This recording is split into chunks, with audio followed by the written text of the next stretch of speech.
We all have a mind's eye image of what our day is going to be about as we get our gear together and drive to the water. Depending on how you like to fish, you might want to fish a certain way, or maybe you don't want to fish a certain way.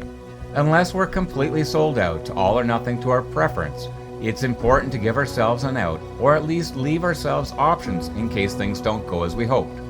Well, should doesn't always happen, and we're caught without what we need more often than not.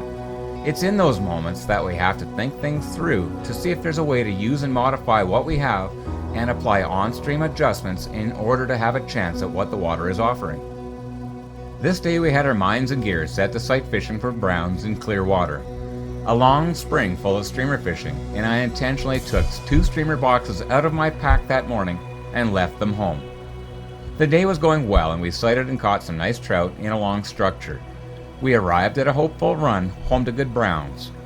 Naturally, we didn't find any browns. Instead, the call from the high spotting bank was that there were 2 pike holding where a couple of good browns should have been.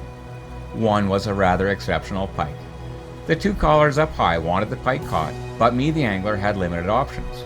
It was doubtful the pike was going to eat a mayfly, nor a mayfly spinner. A caddis, not going to eat hoppers, or a stonefly, nor any of their associated nymphs. I was laughing at myself for ditching the streamer boxes at home. I scoured the 7 boxes in my pack and found that in my hopper and stonefly box, I had left a handful of small, barely weighted streamers in the bottom corner. I hadn't planned on streamer fishing, much less targeting a 10-pound pike, yet there I was, my audience on the cliff making demands I find a way. Those pike weren't likely to eat a 1 or 2 inch streamer, and that's when it hit me to make an adjustment, to take a minute and piece a plan together. I used a few pieces to make a whole.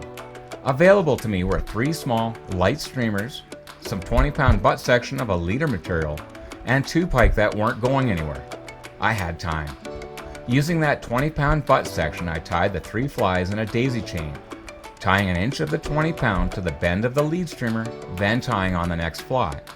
I did that twice to join 3 flies, and the result was crude. But so are most articulated streamers. Instead of only having small flies, I now had a 7-inch long, sparkly, articulated streamers. Now I had something to go at these predatory pike with. I got rid of my 15-foot 4X leader I was using for sight fishing browns, and I tied on a 12-foot section of that 20-pound butt section, tied on my new articulated streamer, and had a go.